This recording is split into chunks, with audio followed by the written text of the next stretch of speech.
My name is Ava Carter, and I'm 31 years old. I've always been the one in my family who keeps things steady.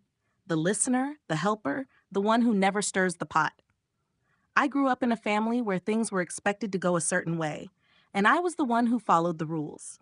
My parents, John and Martha, have their routines and traditions. We have our family dinners every week, and it's always the same: a simple meal, some casual conversation, and no real depth. I never questioned it. My younger brother, Ethan, is the typical college student, focused on his studies, glued to his gaming console, and often lost in his own world.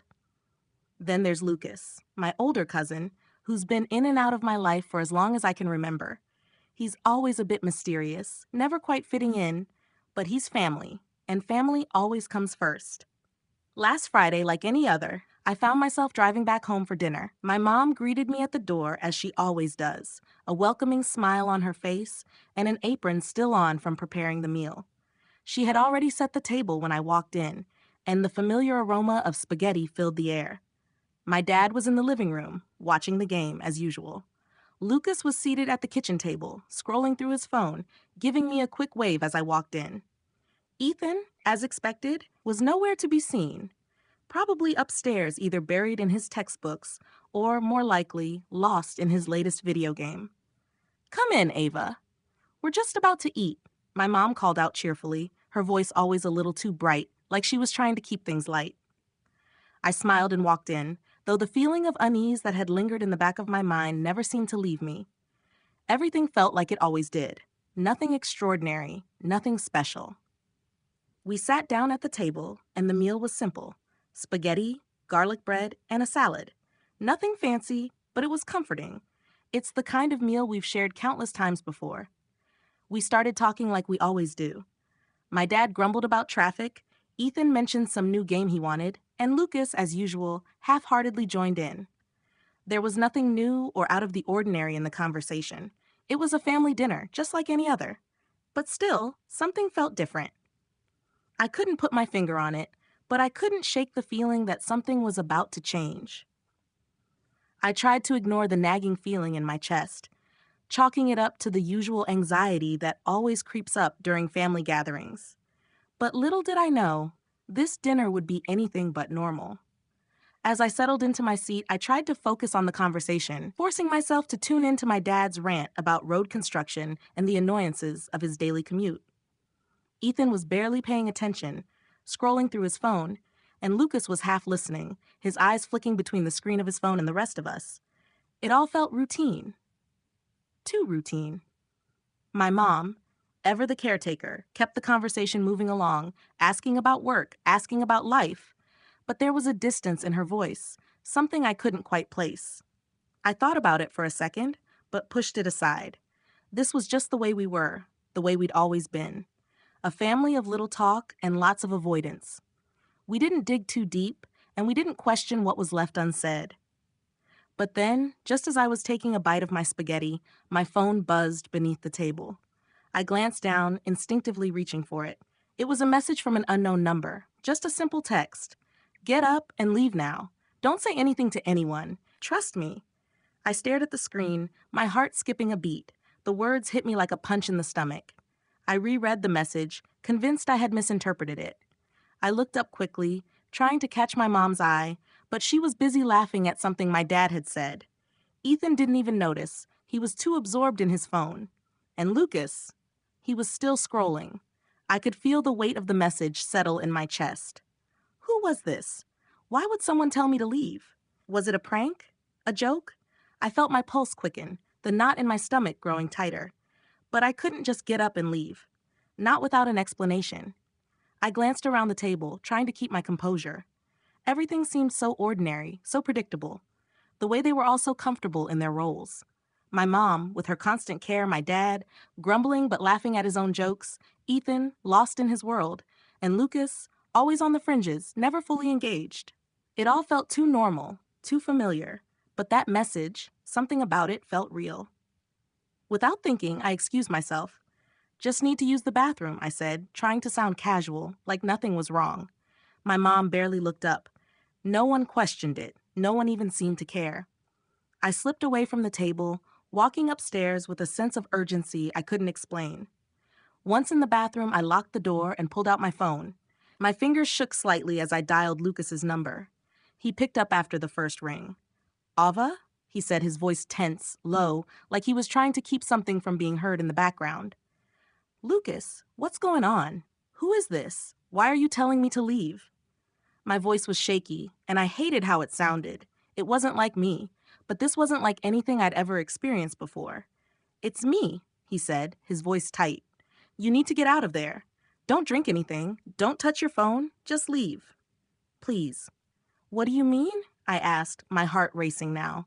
I was trying to stay calm, trying to make sense of it, but all I could hear was the panic in his voice. They've planned this, Ava, he said.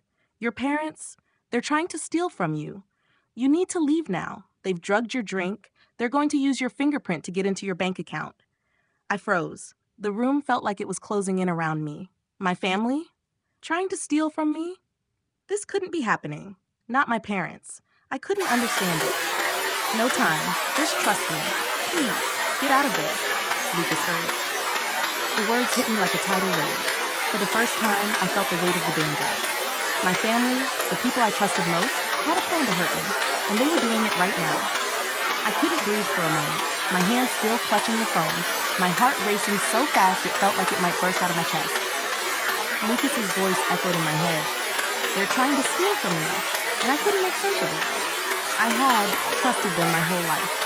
My parents, my family, how could they do something like this? How could they betray me so completely? I couldn't wrap my mind around it.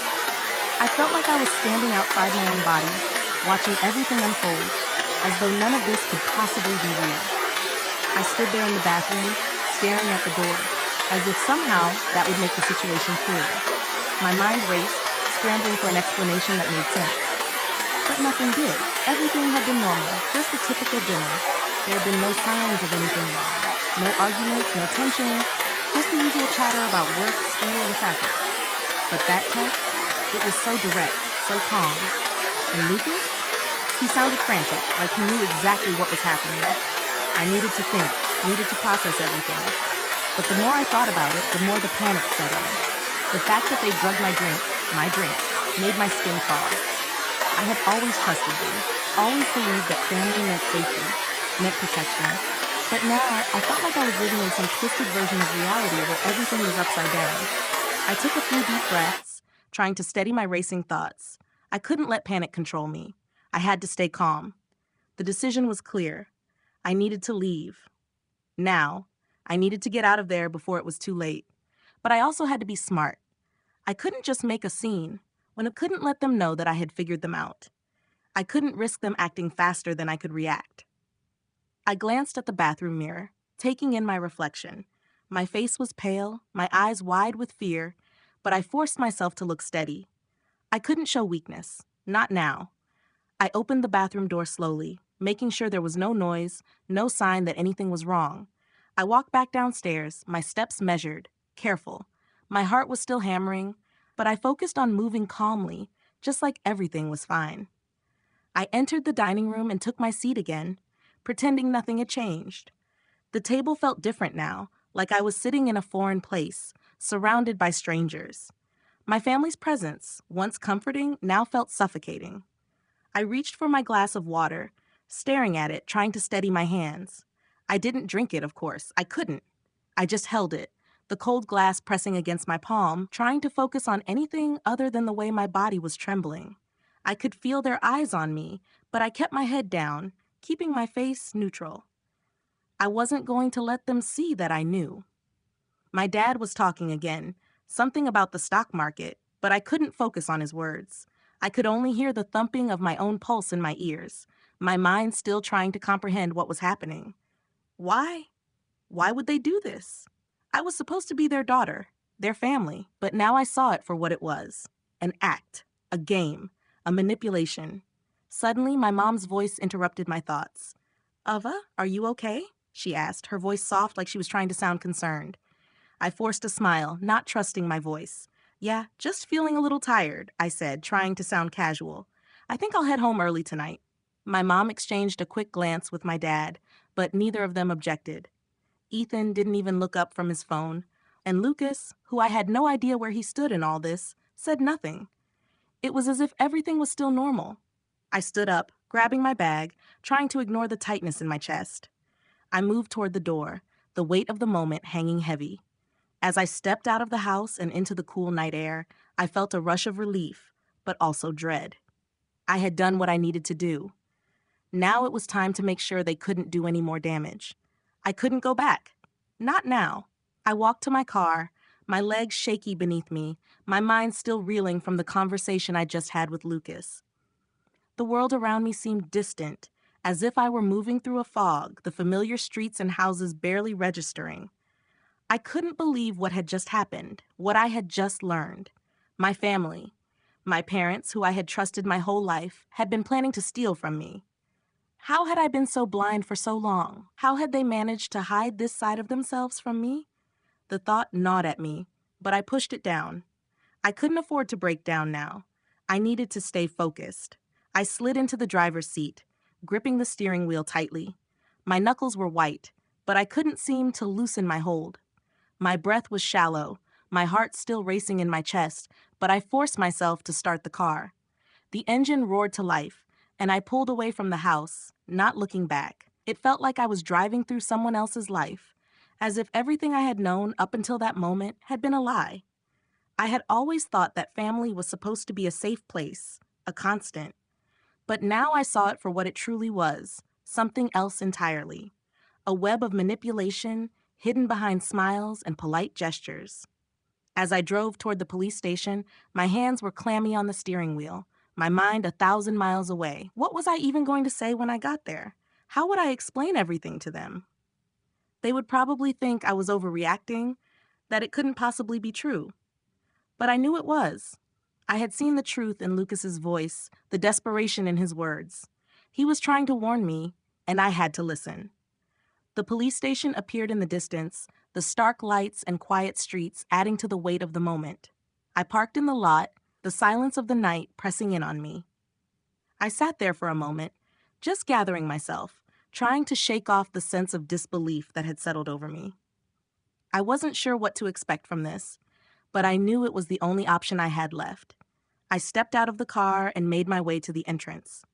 The doors opened with a soft whoosh, and the air inside was cool, sterile. A woman at the front desk looked up at me as I approached. Her eyes were calm, as if she'd seen all kinds of things come through those doors, but I could feel my own nervousness spilling out of me in waves. "I need to report a crime," I said, my voice sounding strange, almost foreign to my own ears. She nodded, motioning for me to sit down.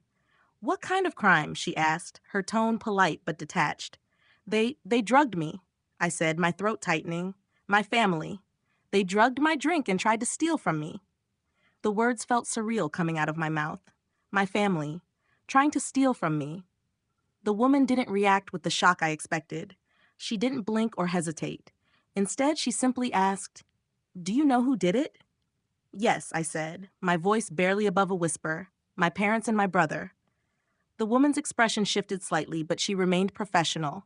She gestured for me to follow her, and I did, feeling like I was moving through a dream. We entered a small room where an officer was waiting. He didn't ask any questions right away. Instead, he simply nodded and motioned for me to sit down.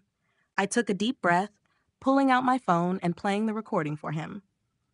I had made sure to record everything: the conversation, the plan to steal from me, the way they had planned to use my fingerprint to access my bank account. The evidence was irrefutable, and as the officer listened, I could feel the tension in my chest easing just a little. When the recording ended, the officer turned to me. "Do you realize what they were trying to do?" he asked, his voice calm but firm. I nodded. "Yeah, they were after my money. They thought they could get away with it." He nodded, making some notes on his notepad. "This is serious," he said. "We can handle this." I swallowed hard, not sure if I was ready to process all of this yet. The officer continued asking me questions, making sure all the details matched up, but I couldn't focus on the specifics. My mind kept returning to one thought. I had done the right thing. I had taken control. By the time I left the station, it was late. I was exhausted, but there was a strange sense of relief that washed over me. The truth was out. My family's betrayal had been exposed, and for the first time in a long while, I felt like I could finally breathe again. The next few days passed in a blur. I couldn't seem to shake the feeling that I was still in some sort of dream. I had always believed in the idea that family was sacred, that no matter what, they would always have your back. But now, the very people I had trusted most were the ones who had betrayed me in the most calculated, cold way. I kept replaying the moment in my head when I had walked out of that dinner, my heart pounding in my chest, trying to convince myself that it was all real. The hardest part was realizing that there was no going back. The family I had known, the people I had loved and depended on, had crossed a line that couldn't be uncrossed. And for the first time in my life, I understood that loyalty wasn't something you gave blindly. It had to be earned. They had broken that trust, and I couldn't pretend like everything was fine anymore. A few days later, I received a call from the police. They had finished going through the evidence and wanted to update me on the progress. The officer on the other end of the line told me that my family had been charged with multiple offenses: attempted fraud, misuse of my biometric data, and conspiracy. They hadn't contested the charges, and it looked like they would be facing probation, fines, and community service. There wouldn't be any prison time, but that didn't make the situation any easier to stomach. When I hung up, I felt numb. It was over. My family would never be the same again, and neither would I.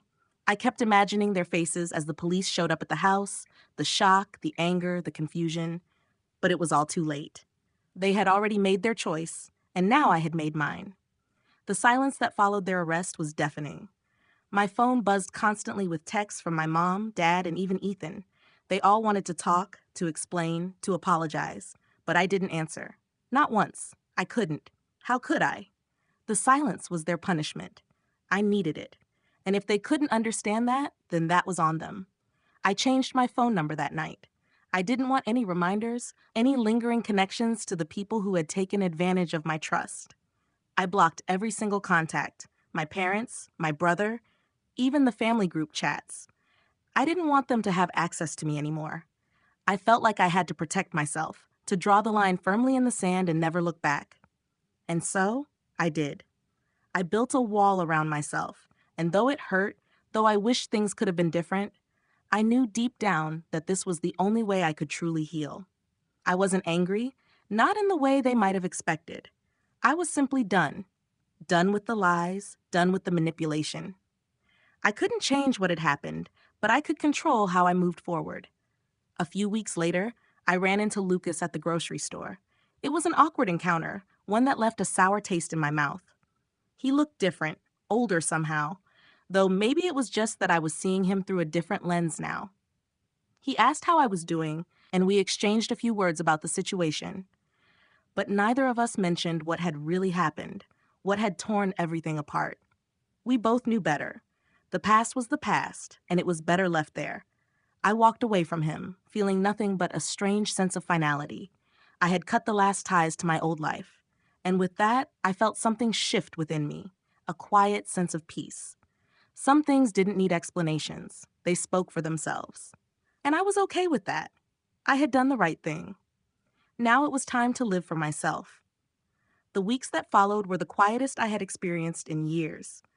At first, the silence felt suffocating, like a weight pressing down on my chest. My family's absence was felt everywhere, at work, in my daily routines, even in the small spaces of my apartment where I had once spent hours wondering what their next demand would be. It was a silence I had never known, and I couldn't decide whether I should feel relieved or guilty. I tried to throw myself into work, focusing on my projects and finding distractions in the familiar motions of daily life. But everything felt different now. I no longer had the same sense of comfort that came with talking to my parents, checking in on Ethan, or hearing my mom's voice on the other end of the line when she needed something. I had once been the glue that held everything together, always there to help, always the dependable one. But now I realized it had been more than just being helpful.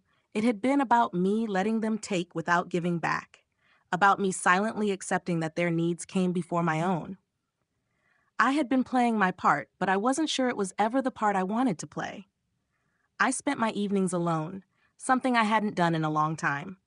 I had dinner in front of the TV or at my kitchen table, often with a book or my phone for company, but it wasn't the same as when they were around. It was too quiet, too final. The empty space where my family had once been felt like an echo, and I wasn't sure how to fill it. Part of me missed them, the idea of them, more than I wanted to admit. I wanted to believe that the betrayal wasn't as deep as it seemed, that maybe they had made a mistake. But every time I thought about what had happened, about the way they had tried to steal from me, that part of me quickly faded. The truth was, they had shown me who they really were, and that was something I couldn't undo. The legal proceedings were quick. They had pled guilty to the charges against them, and the outcome wasn't as harsh as I had expected. Probation, fines, community service, that was the extent of their punishment. I had expected more, wanted more. Part of me wanted to see them pay for what they had done to me, to feel some sort of justice for the hurt they had caused. But I quickly realized that the justice I needed wasn't in what happened to them. It was in the decision I made to protect myself and never look back. They didn't contest the charges, but the guilt they must have felt was something I would never truly know. It wasn't my burden to carry anymore. I didn't feel satisfaction in their punishment, nor did I feel relief. I felt empty. I thought the act of cutting ties would bring me peace, but instead it left a hollow space in me I couldn't quite fill. I realized then that there was no real closure in the way I had expected. It wasn't as easy as I had imagined, walking away from my past. I didn't expect a neat, tidy ending. Life rarely works that way, but the absence of them in my life felt like a constant ache. Then came the day when I decided to stop waiting for things to feel better. I had taken all the time I needed to process, to heal. I couldn't stay in this limbo forever. I had to move forward, and that meant embracing the quiet, accepting the space that had opened up. The family I had known was gone, but I was still here. I still had my life, my future. And for the first time in a long while, I realized that I had the power to shape it however I wanted. So I did. I started taking small steps. I reached out to friends I had neglected. I spent weekends doing things I enjoyed, reading, cooking, going for long walks. It felt good to reconnect with myself, to remember who I was before I became a daughter, a sister, the dependable one. Slowly, I started to remember who I was. And for the first time in years, I realized I wasn't just surviving anymore. I was living. A few months passed, and the rhythm of my life began to settle into something new, something unfamiliar but freeing. It wasn't easy. There were still nights when I lay awake, replaying everything, the phone call, the recordings, the cold realization that the people who were supposed to protect me had tried to steal from me. There were moments when the weight of their betrayal would come crashing back, and the pain would sting as sharply as it had when I first discovered what they had done. But those moments became fewer, and I learned how to move through them, to push them aside and focus on what was in front of me. I couldn't change the past, but I could control what I did next. Work became my anchor.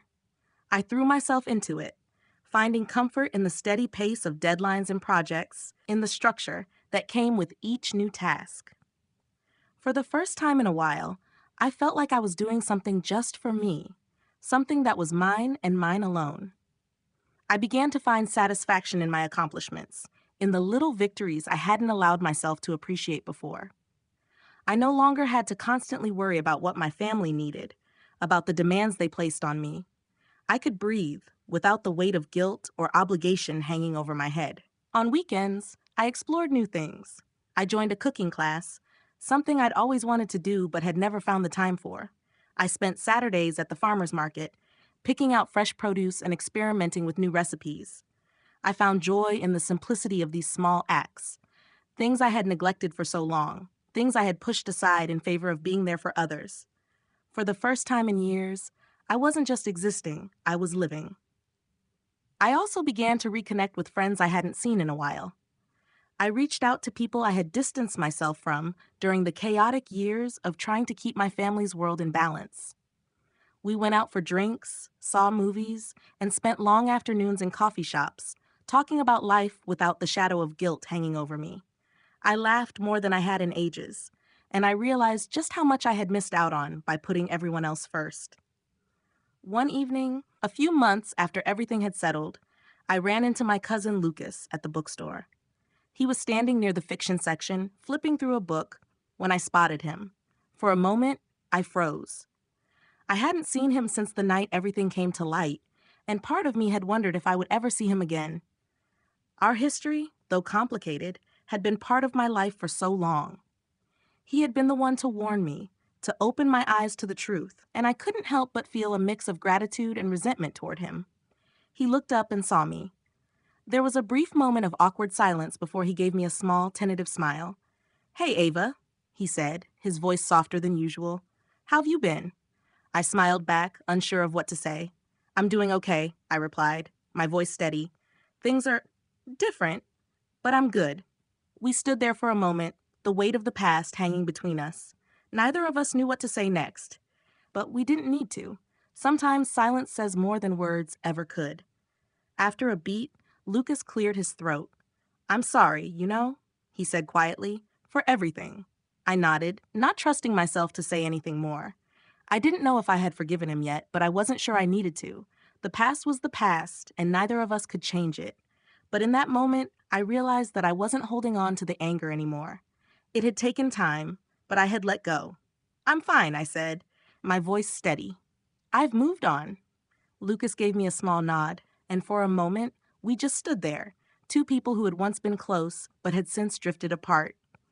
"Take care, Ava," he said softly, his voice tinged with something I couldn't quite place. "You too," I replied, my heart unexpectedly lighter than it had been in years. I walked away from him, feeling the weight of the past shift into something lighter, something less suffocating. I had moved on, and I was finally at peace with it.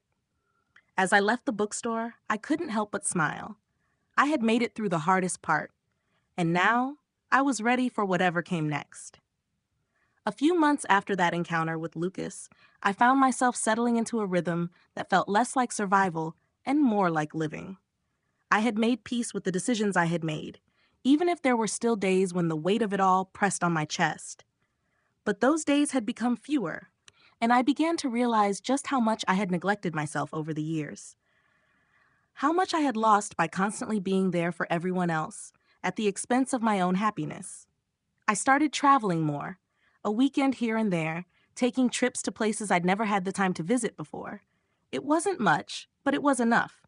I wandered through quiet parks, spent hours at museums, and dined at little local spots I'd always driven past but never thought to stop at. It wasn't about escaping anything, not anymore. It was about embracing life again, experiencing it with a sense of freedom that had been absent for so long. I was no longer tied to the expectations of my family, and that felt like a kind of rebirth. At work, I was thriving. I had received recognition for a project I'd led, something I hadn't expected. For the first time, I was getting noticed for my own abilities, not because I was the dependable one who could always be counted on to clean up someone else's mess. It felt good, the praise, but more than that, it felt empowering. I was good at what I did, and I knew it. There were no strings attached, no one asking me for favors in return. It was mine, all of it. The satisfaction, the recognition, it belonged to me. One evening, I was out with some colleagues at a small bar near the office, celebrating the end of a project. The conversation flowed easily, the kind of casual banter that felt natural. As I sat there, listening to everyone talk about their weekend plans and laughing along, I realized something I hadn't fully acknowledged before. I was happy. It wasn't the kind of happiness that came from a sudden moment of euphoria, but the steady kind that built itself over time. It was the kind of happiness that came from knowing who you were, not who everyone else expected you to be. Later that night, when I got home, I sat on the couch and reflected on the journey I'd been on. It hadn't been easy, not by any means. There were days when the loneliness would sneak in, when I would catch myself wishing things had been different, wishing I hadn't had to cut ties with my family. But those moments were fleeting now. I had chosen myself, and that choice had made all the difference. I wasn't the same person I was a year ago. The woman who would have stayed silent, who would have put up with the endless demands of her family without question, was gone. In her place was someone who had learned to set boundaries, someone who had rediscovered the power of saying no. And perhaps most importantly, someone who had learned that walking away from people who didn't respect you didn't make you weak, it made you strong. As I got ready for bed, I looked at my reflection in the bathroom mirror. There was a calmness in my eyes that hadn't been there before. I wasn't holding on to anger, regret, or guilt anymore. I was free, and that was something I would never take for granted. Tomorrow was another day, and it was mine to shape. And for the first time in a long while, I knew I was ready for whatever came next.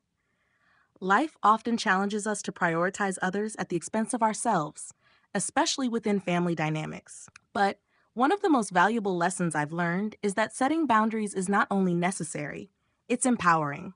We all have a tendency to feel responsible for others' happiness or well-being, but it's crucial to recognize that we can't pour from an empty cup. When we allow ourselves to be manipulated or taken advantage of, we lose a piece of who we are. Family, in particular, should never come with conditions that compromise our own sense of self-worth or peace. It's okay to step away, even from those we love, if it means protecting our own mental and emotional health. Sometimes the hardest decisions are the ones that bring the most freedom. Don't be afraid to say no, to put yourself first, and to let go of toxic relationships, whether they're family, friends, or anyone else. Healing comes from reclaiming your own voice and your autonomy. It may not always be easy, and the road to peace can feel lonely, but know that making choices that honor yourself is the first step to creating a life of genuine happiness and fulfillment.